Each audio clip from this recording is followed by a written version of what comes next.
Hello, everybody. Good afternoon, and welcome to New Orleans. Thought some music with some jazz around would be fitting for this afternoon's flight. So we're sat in New Orleans. The weather's sunny and coastal breezy today. Hey, Valksik. Hey, Murphy. Happy Saturday.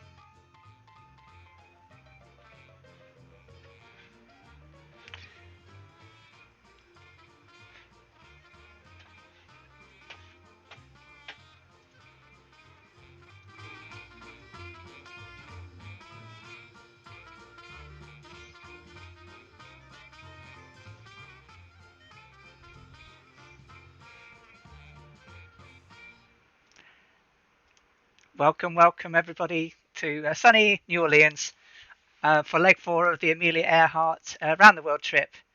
And today we're going to take off across the ocean for our first sea leg, which is the first time she took out across the sea. Amelia took off with herself, Fred Noonan, her navigator, George Putnam, her husband, and her mechanic. And he was a bit scared across the water.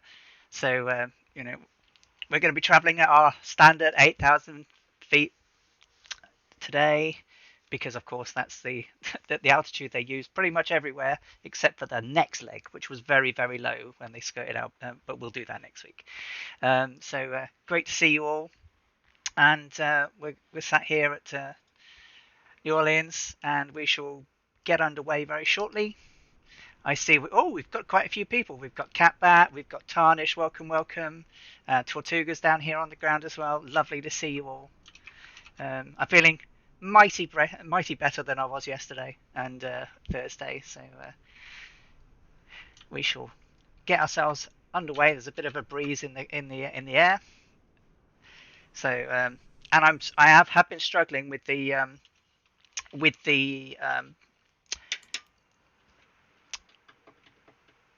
lack of drag coefficient that is currently existing in the game. So my landing might be a bit ropey. I've had several ropey landings earlier on today, so let's get her fired up and ready to go. We're going to be departing runway 29, which means we'll be heading semi-northwards. We'll circle around the airport to the left, and then we'll sort of head on track. We are, or should be, I should have done my fuel, but of course I should be full fueled. Don't need to be full fueled today, but I'm going to be, because they always were. Get the lights on. Let's get the engine warmed up while stuff's coming up. Get the transponder on, which they didn't really have, but we shall put it on. Set ourselves up to 8,000 feet.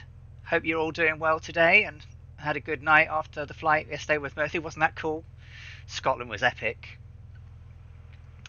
I finished early and watched you all to the end, but I was feeling slightly under the weather by the end of the day. So, but I love that route. It was lovely. And that beach landing, that was a bit weird.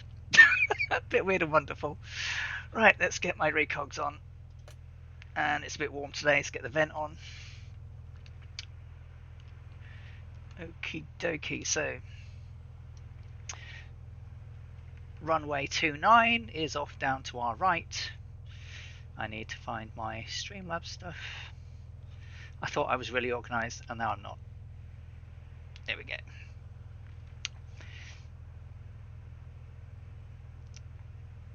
So, we need to find.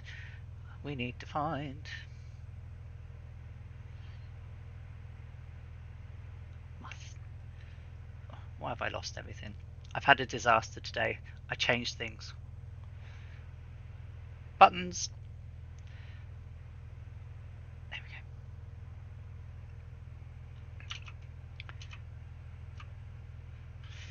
go. Okay, so Navigraph. Let's bring my Navigraph up. Which it should be just slightly to the right, and then down all the way down the runway. KMSY. New Orleans, taxi, airport. Yeah, so it's to the right, out to the taxiway, all the way down to the bottom, and turn right there. Cool. Right, let's get us underway then, up to sunny Miami.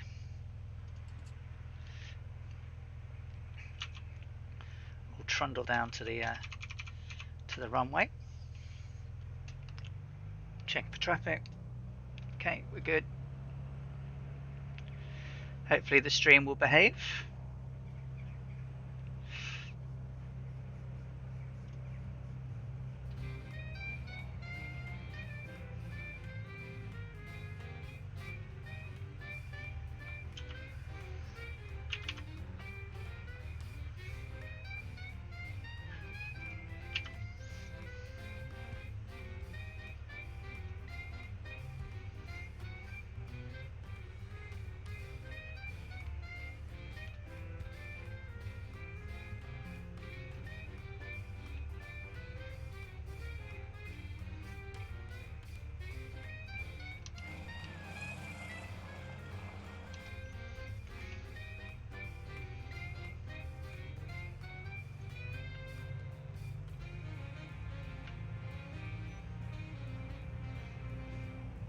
Of course, we're in the sunny Mooney because this is what went around the world on the 80th anniversary trip.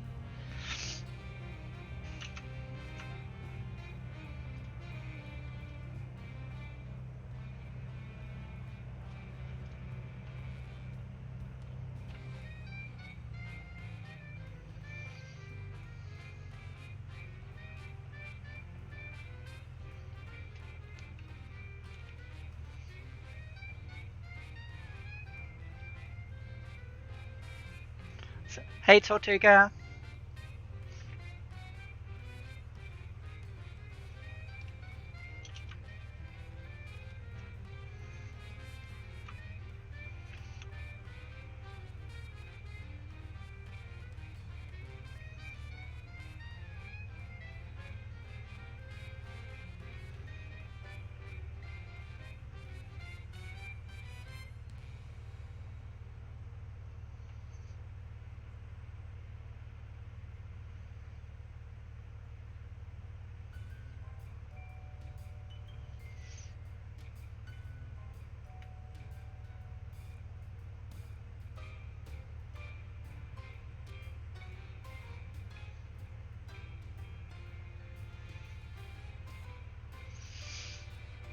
Do you like a bit of big band and jazz and swing? I used to play brass when I was younger.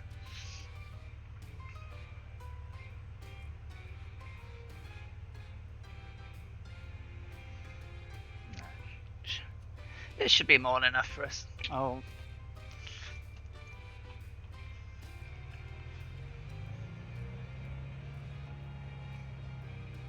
Silly car.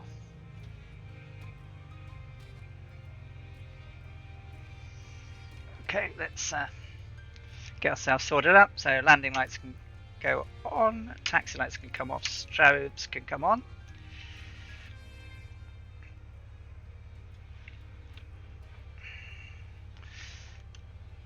Get out onto the runway then. Nothing coming.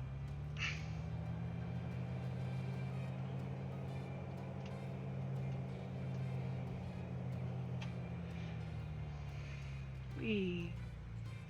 They have made all the signage bigger, haven't they? Hey, Dangerous Brian's here with us. Excellent. Lovely to see you, Brian. Get those flaps down.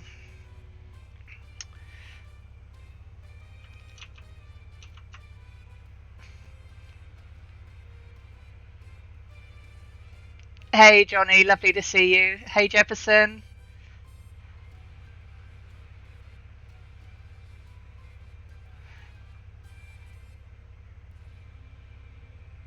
Taxi speed limit. Yeah, definitely. Yeah. Okay, well, I'm going to boot it up and then we'll do a couple of circuits and while everyone gets up. So gently speed her up, see what the windage is going to do. Quite a bit.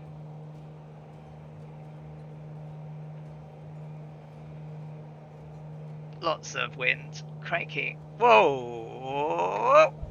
Wow. Very windy. Be careful, guys.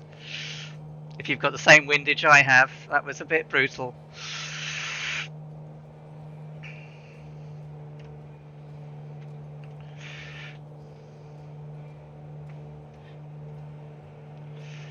Breaking all the rules today.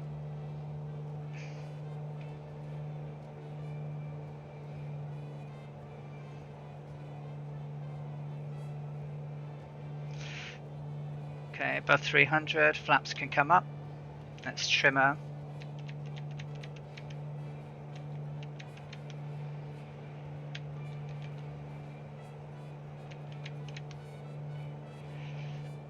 Get it. Outer marker.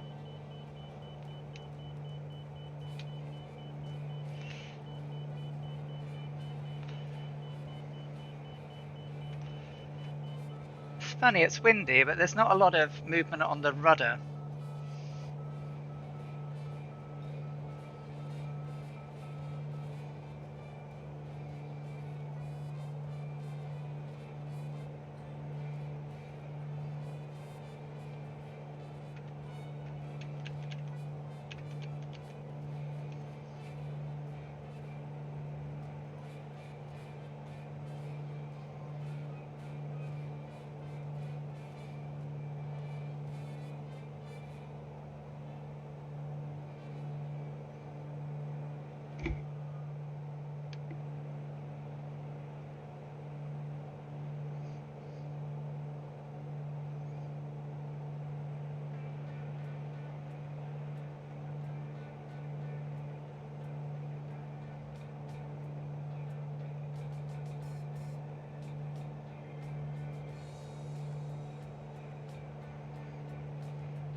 Have you in sight, Brian, coming up on the ground? I'll circle around to let you catch up.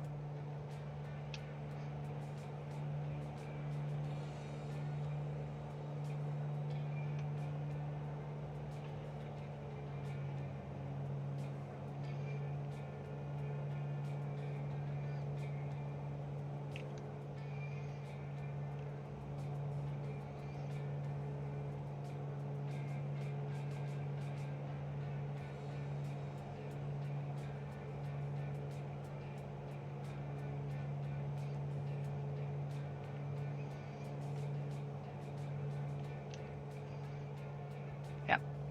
Have eyes on you. You're on my 9 o'clock.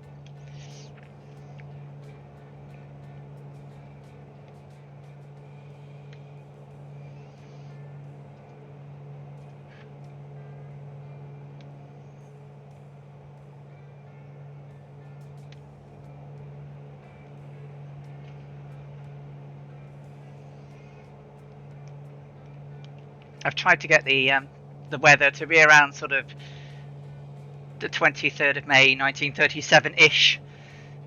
Finding historical weather data is actually quite tricky.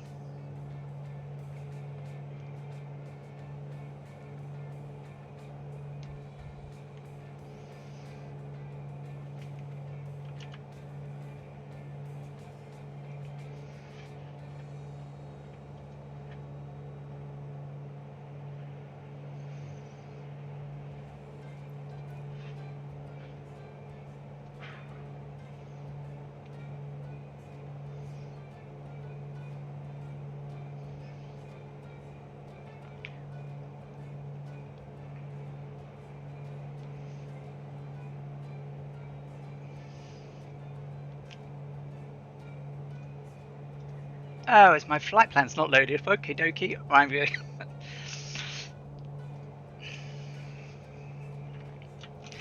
That's not a good look.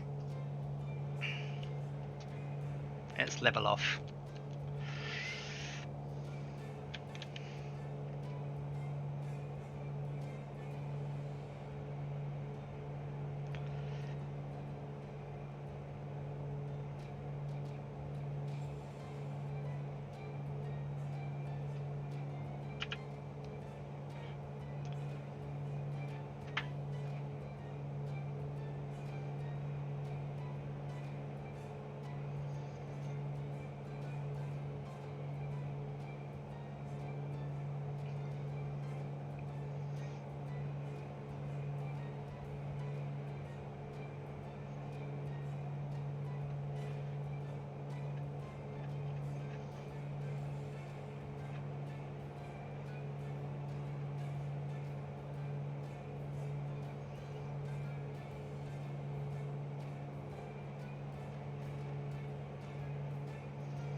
Okay, so just going to get myself on a heading.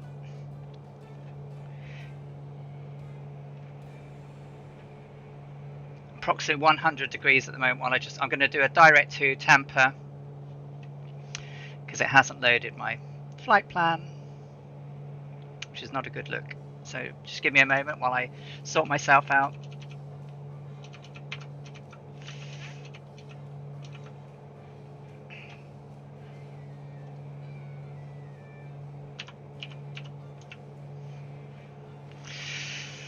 So first point of course will be Tampa, which is KTPA.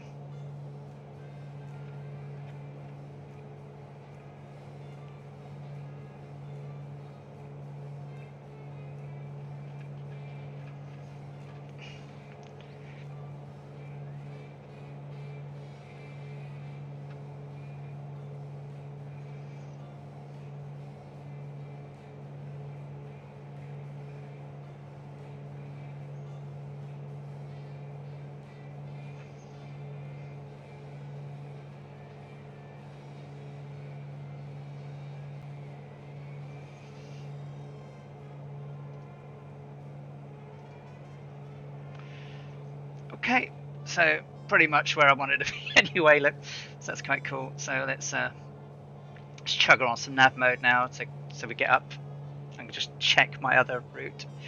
And then when we get to Tampa, we'll do direct to Miami, KMIA.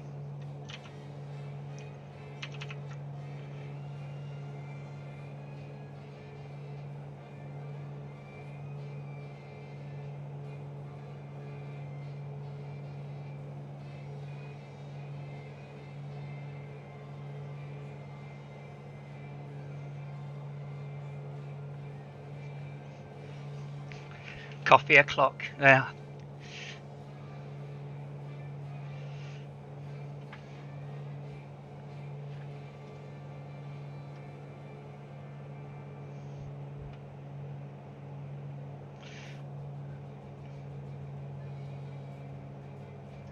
Okay, time to change my tanks.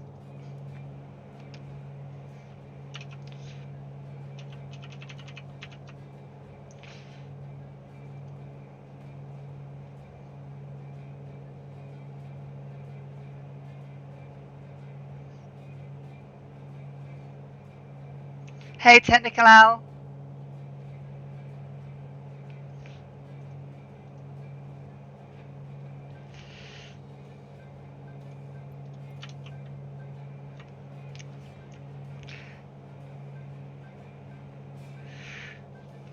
Hey, Dazza, lovely to see you. Thank you for dropping in. All right, Dangerous Brian, good luck. Hey, Draco Sensei, good morning to you. I hope you're well. I got myself all lovely set up and then completely lashed it by not loading my own flight plan. What a start.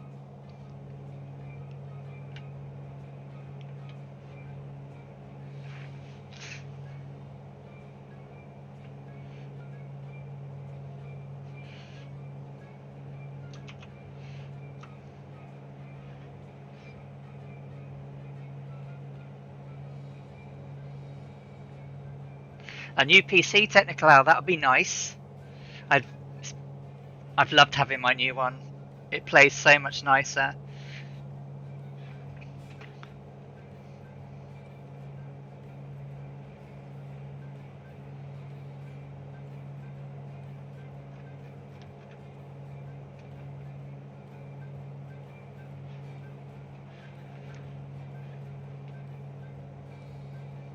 Hey, Goblin Zeus. Oh, I hope it's not too terrible working today, but hope it goes quickly and you can get time to fly later.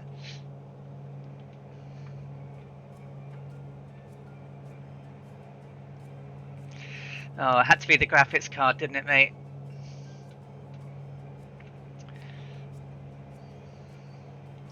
I see Nvidia have put out some new ones that are specifically aimed at miners. I don't think that's really going to have any effect.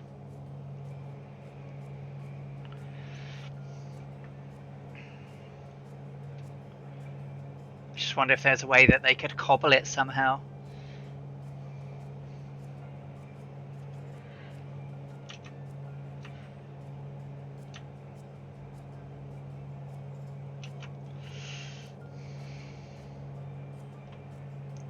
Keep on leaning her out.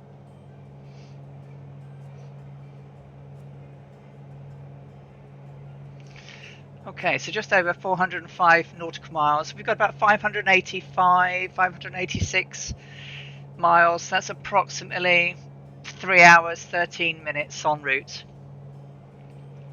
As we start to go out into the Gulf.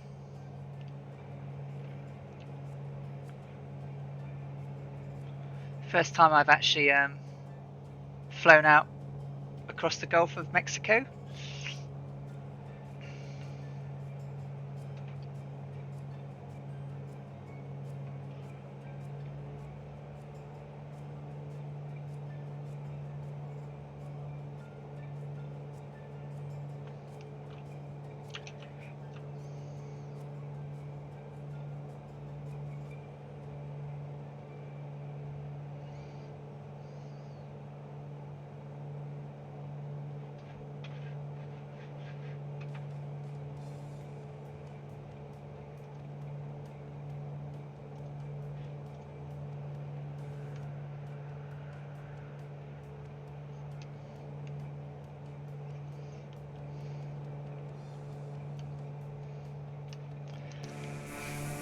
So we have Catbat behind us, Tortuga, Tarnish, Dangerous Brian's below us, and I think we've got another one. Barking Rat is here.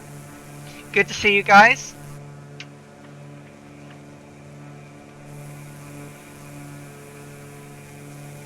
These levees and everything down here. Didn't a 737 land on one of these once when it had to crash land?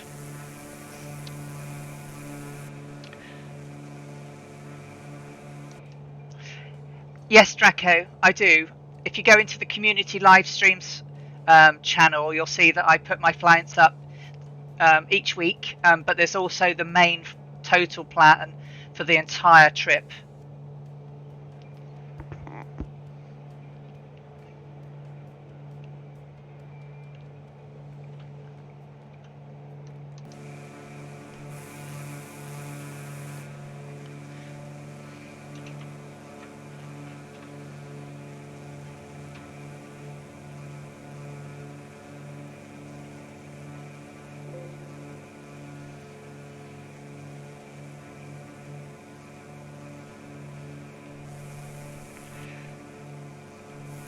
Cloudage.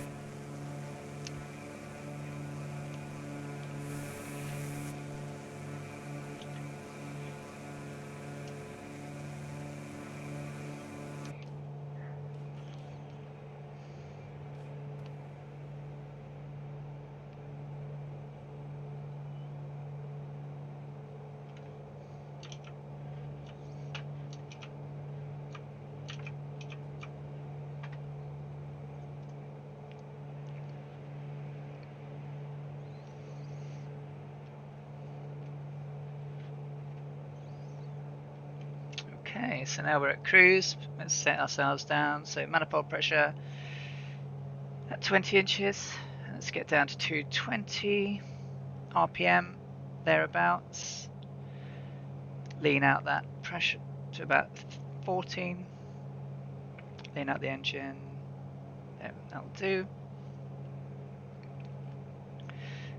And now we're en route at cruise. Looking out over the bayous. Yeah, with climate change coming, this is going to change in here. It's not going to be here, is it? So low. I mean, unless they start to do stuff like the Dutch have done, I guess.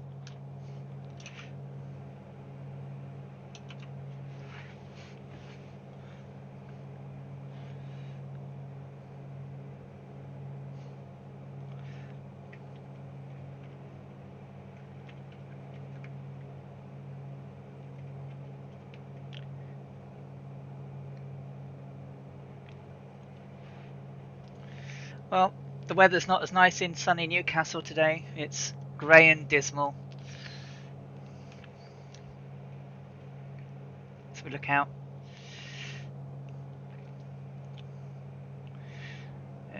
Amelia Earhart didn't actually write very much about this at all. There was literally one paragraph which we'll read at the end of the flight.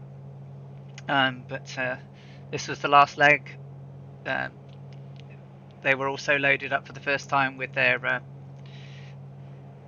a life raft, which they didn't actually take very far on their journey, but there is one, and fully laden at this point to see what it was going to operate like over the sea. The mechanic, Ruskins, didn't like flying over the sea at all once he could see no land. Got a bit panicked.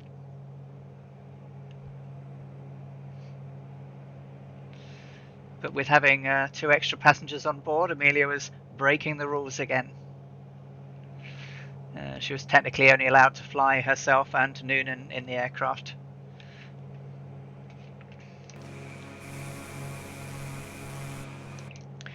Okay, so we're doing approximately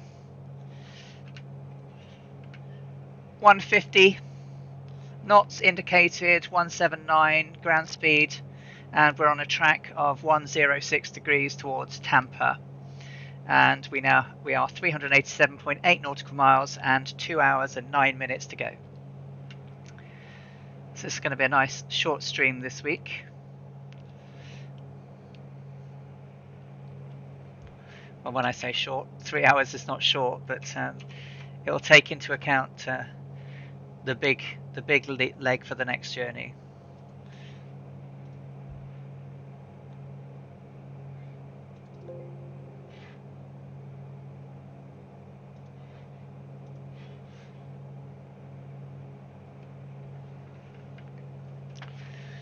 So approximately 557 nautical miles to go.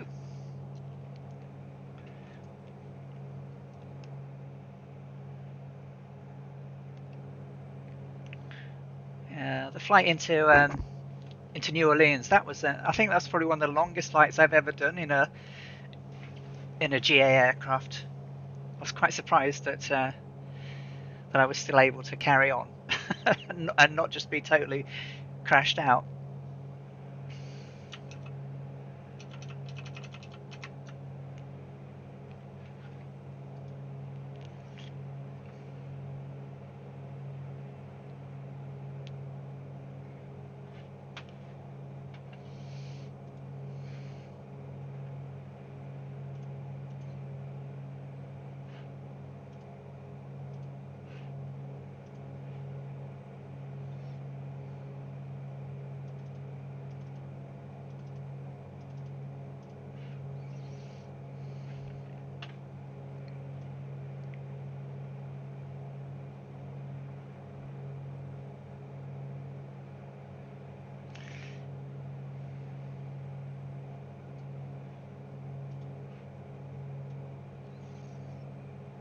So as of New Orleans, we had 23,004 miles to go on the entire journey around the world.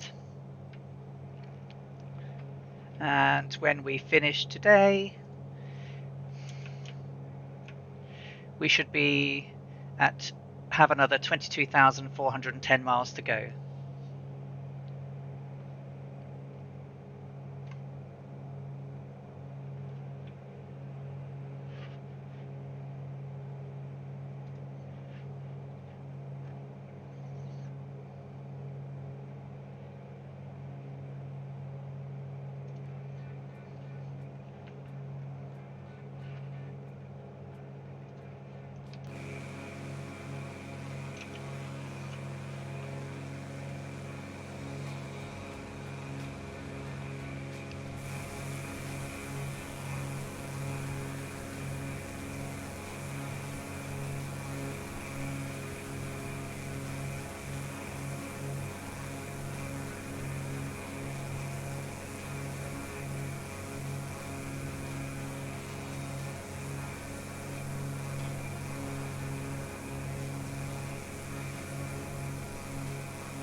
See all the waves white cresting down there, blowing into the shore.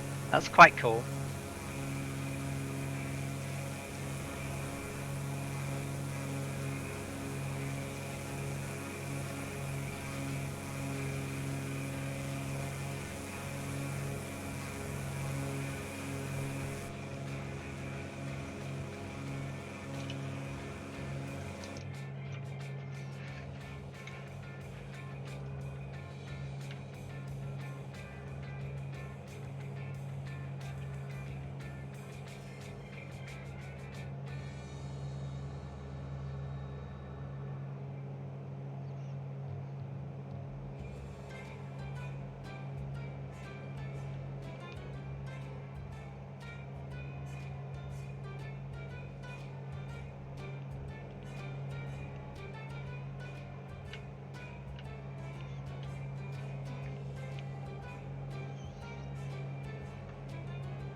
I'm flying the Mooney today, Draco.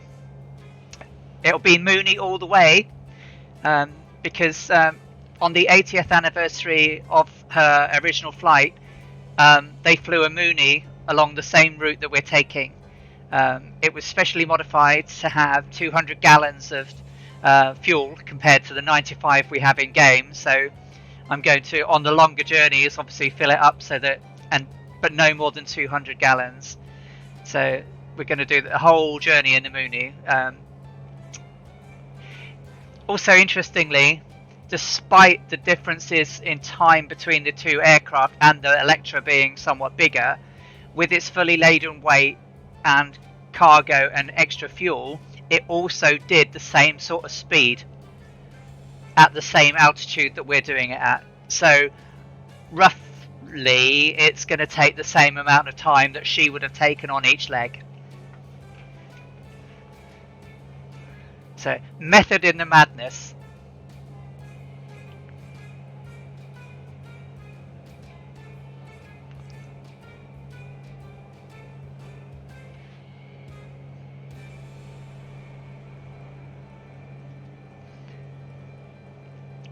Because there's not a total like aluminium color Mooney, I picked the red and silver one. Silver for the Electra and red for the Vega. She had a red Vega B that she flew across the Atlantic in 1932, which she flew almost everywhere. So I thought the red and silver Mooney would look great.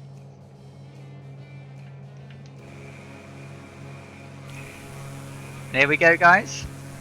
Out into the ocean. First ocean crossing of the journey.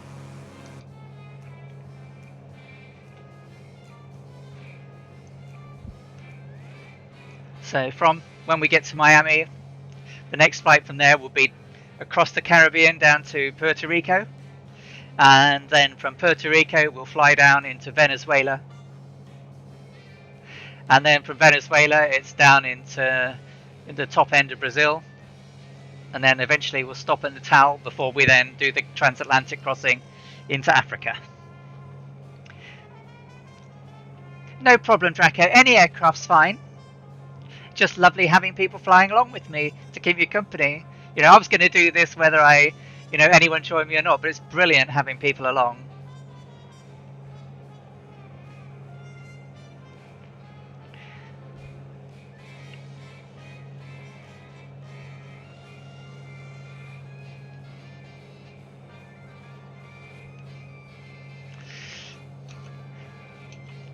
So factoids are a little. I don't have as much wonderful information to impart on you guys this week, but what I can say is that this particular route that we're taking from New Orleans to Tampa and then Tampa to Miami is, I don't know if you've ever heard the term, but we're actually using Great Circle navigation, which is a form of orthodromic navigation, which is the practice of navigating aircraft or ships around a circle that yields the shortest distance between 2 points on a globe.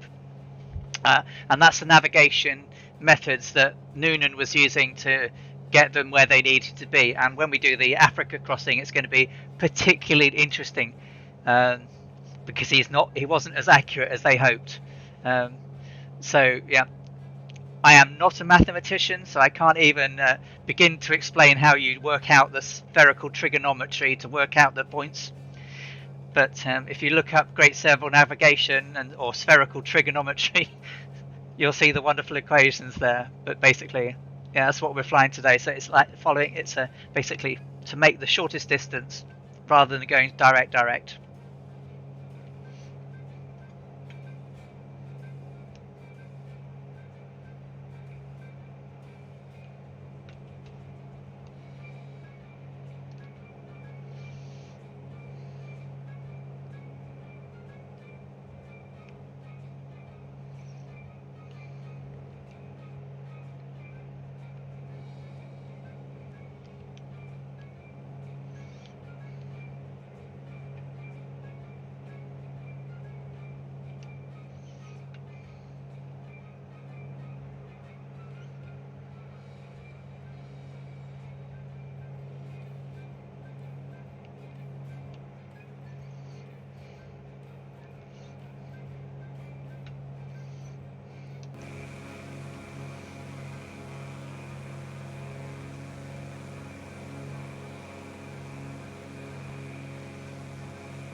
And if we look out of the window over to the 10 and 11 o'clock, where the clouds are, where they're sort of putting shadows on the sea, Fred Noonan found that clouds and sea through the Caribbean was actually quite difficult for him, because he found it quite difficult to work out where island mass were.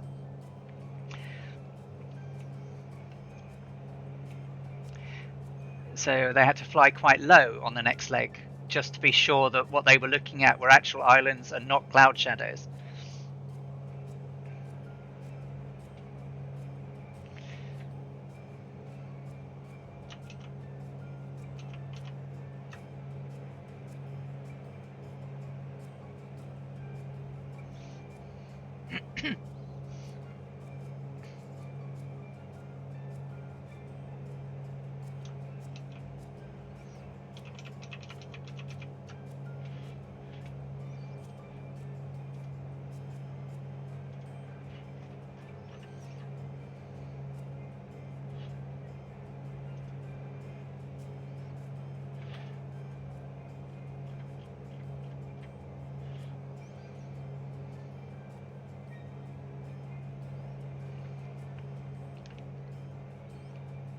Look at that. That's lovely.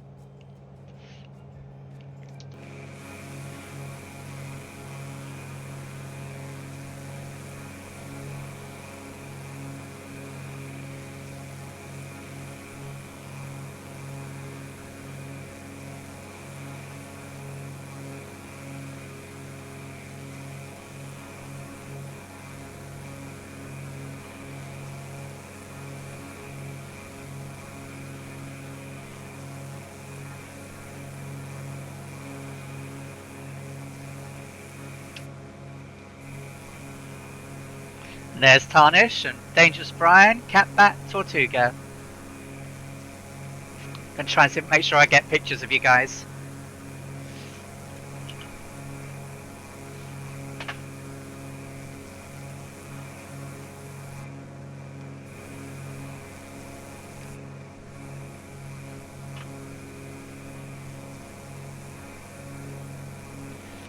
Yeah, it's good, isn't it?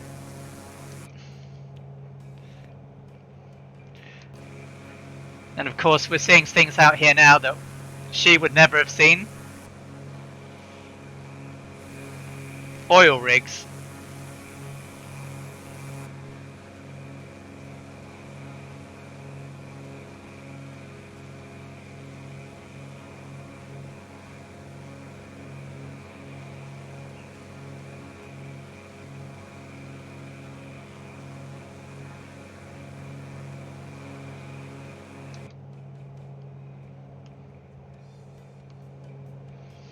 Two more gallons and it's change tank time. Look at that. as you say, Johnny, that water masking's lovely, isn't it?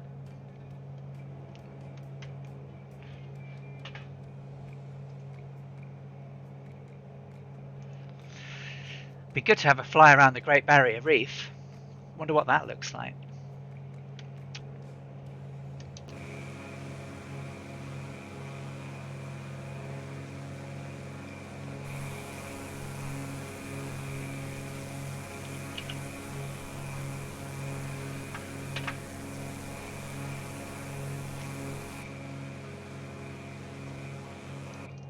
Oh no, Tortuga! I'm sorry, mate.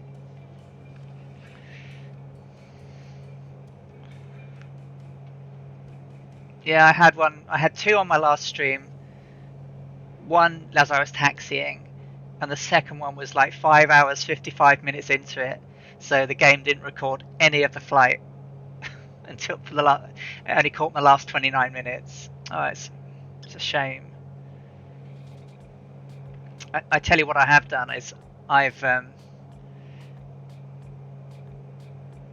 no worries. I set my VSync and I also set it down to 30 frames per second. I don't know if that'll have any effect, but I'm sure we'll find out.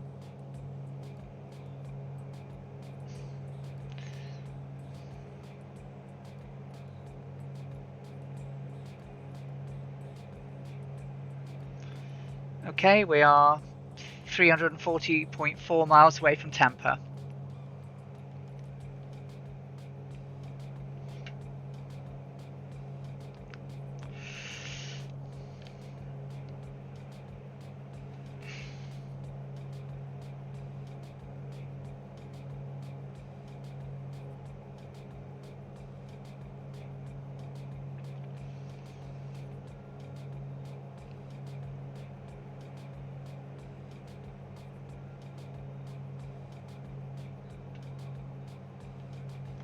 Okay, everything looks nicely in the green.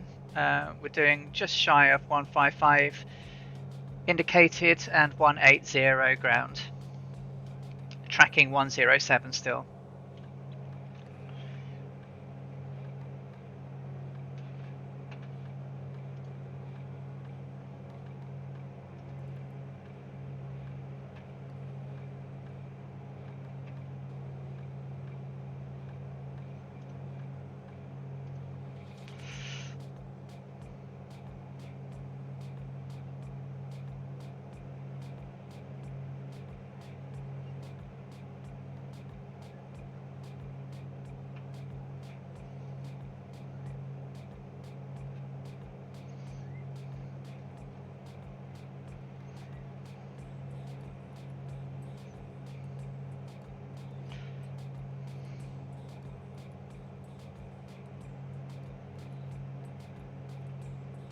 Oh.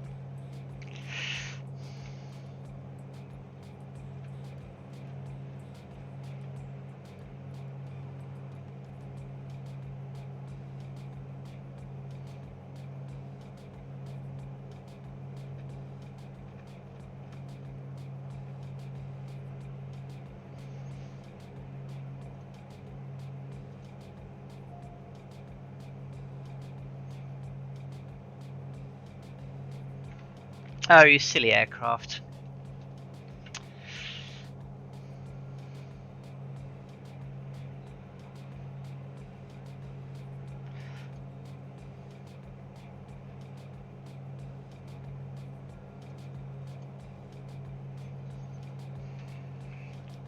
Shall have a play with that when I get there. Stupid thing.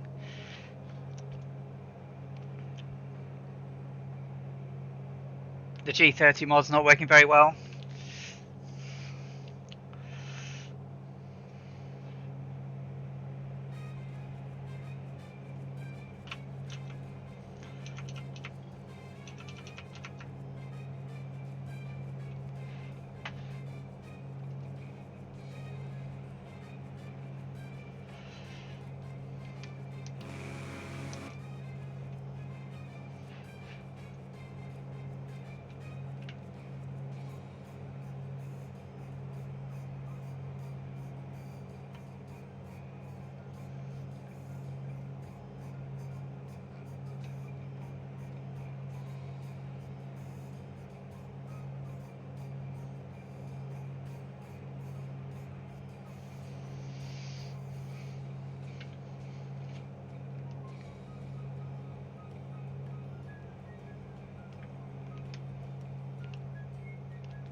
You've caught up.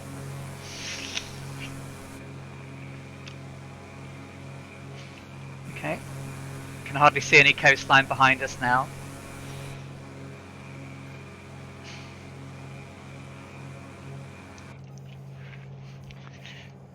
And there's Dangerous Brian alongside me. Lovely to have you flying with us again, Brian. Hope you're doing well, mate.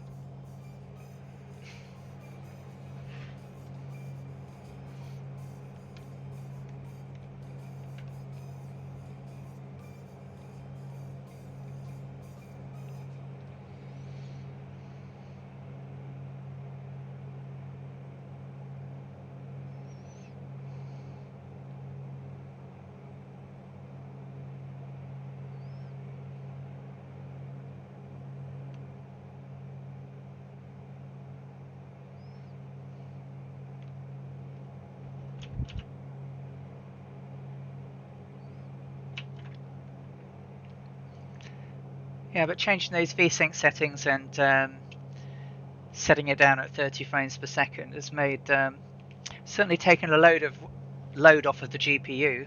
It's certainly not maxed out all the time. Okay, 1 gallon to go until change tank time.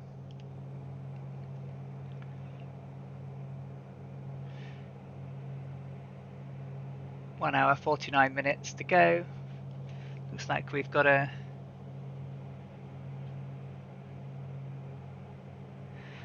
slight headwind now.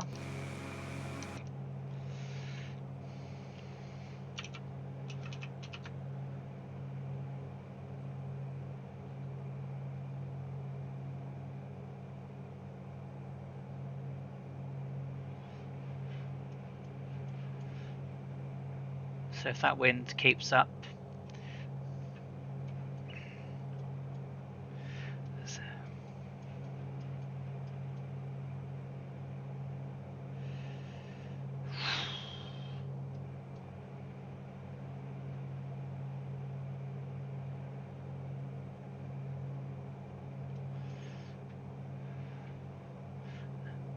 then runway 30 might be better when we get to Miami.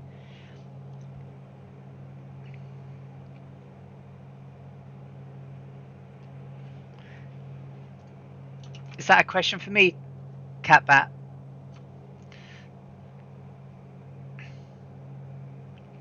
Or is that for Tortuga? Because I'm using a Radeon 6800. Oh, I'm using a Radeon 6800 XT. So I've got the latest Adrenaline drivers, but they're not Windows Hardware Labs qualified. So they're optional ones.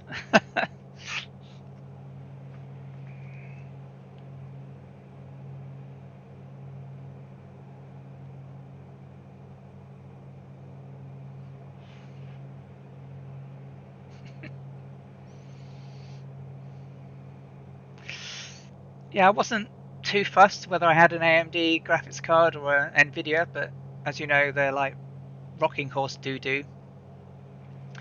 And me and my other half had basically said they who see the first one of decent enough spec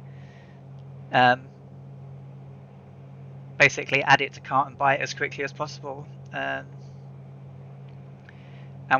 she was scouting around one afternoon and went to a site that didn't even say it had any stock on like stock checkers or anything like that. And she got there and they had 10 plus of the 6800 Radeon 6800 XT gigabyte.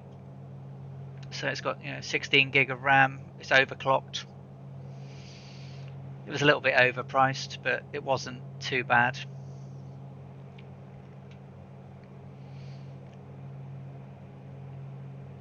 And so far, so good.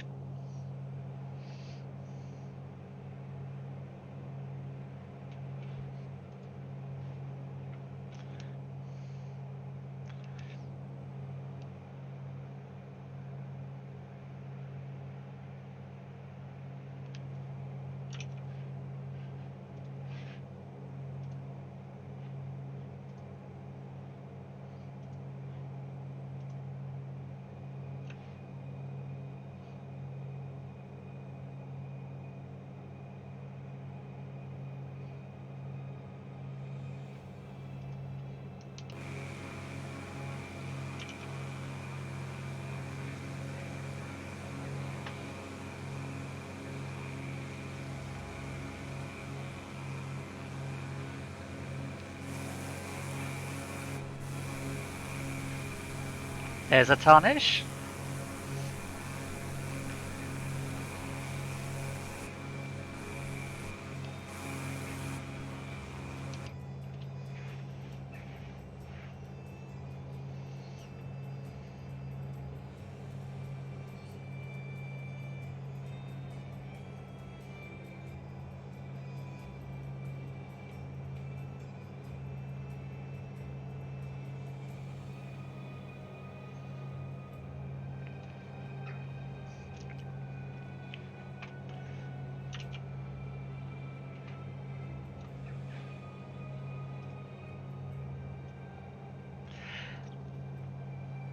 Yeah, I haven't seen that yet. The November drivers for the AMD was the first that supported the 6800, so I'm hoping that the next Windows Hardware Labs qualified version will be a little bit more robust.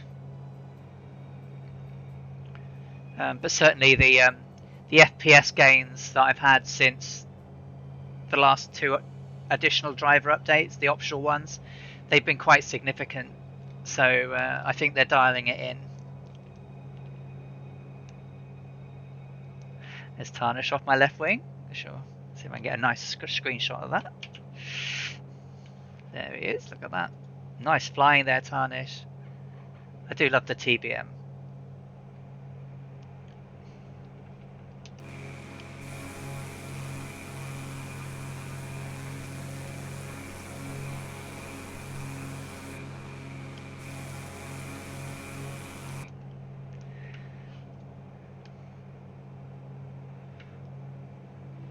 Oops. Because I yak all the time now, I keep forgetting to do my tanks. Change tanks if you need to.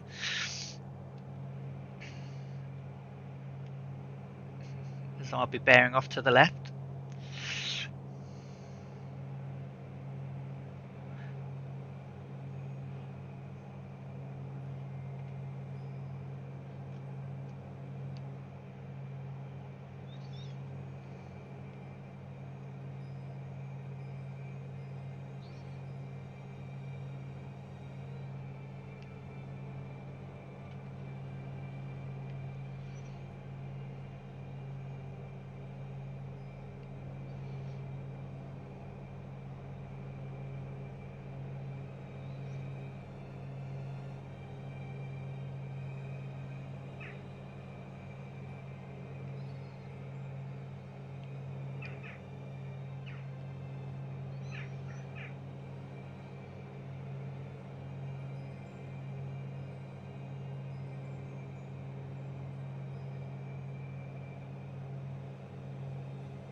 What journey are you undertaking at the moment, Catback? Because you've done quite a lot of epic journeys yourself, haven't you?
Oh, I would say so.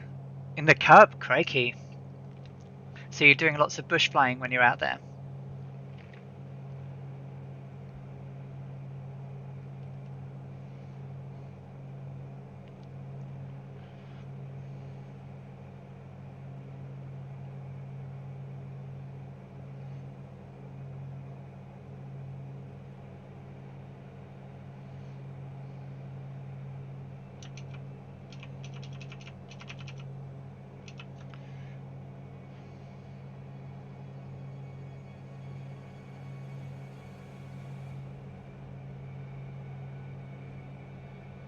Okay, so we're making quite good journey, quite good time.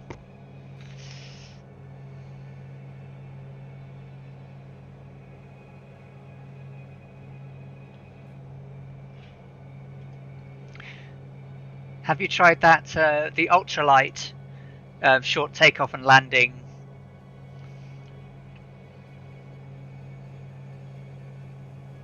The power solo, I think it's called. It doesn't go very fast, but it's real fun.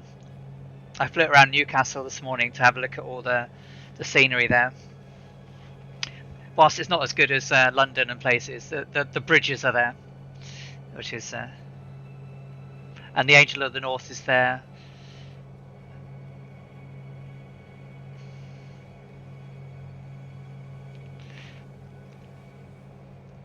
It literally takes off the ground about 18 knots. It can fly at 18 knots, really nice and slowly. I took it to Africa to go and look at some of the animals. I found some elephants.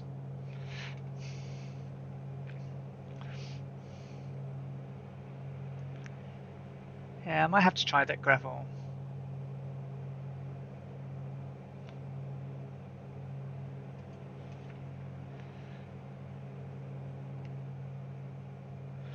Dangerous Brian's still with us out there.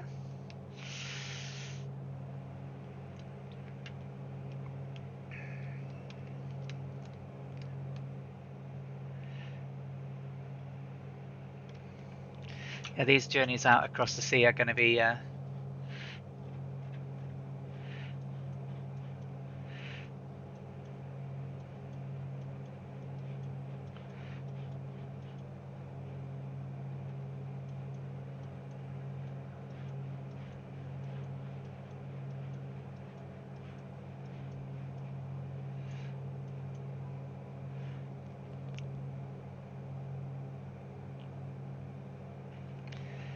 yeah, the longest leg we'll have for quite some time will be when we go from Natal to Africa.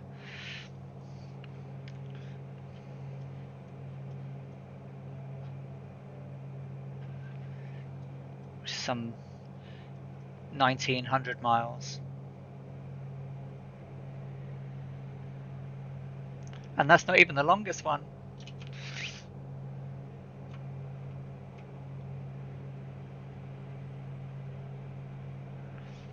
The pusher one. I've got the Nemeth Aerolith 103 and the Power Solo 103, and I like both of them. I think I prefer the Power Solo one because it's just really great fun, and it's brilliant in VR. Absolutely brilliant in VR. The visibility is amazing. The only thing that it needs a little bit of work on texture wise is the dials. You know, what I could do, you know, one morning is sort of pop a quick video of me flying it around in it. I really do like it. It's fun. Yeah, it doesn't go very fast though, and only has like a couple of hours of fuel in it. But if you're just pottering around somewhere that you want to get down, you know, you can land on a hill, mountain, riverbed. I wonder if that's the same sort of one.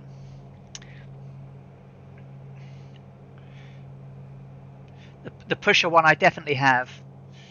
I've got the pusher one, but the Power Solo is a normal front propeller.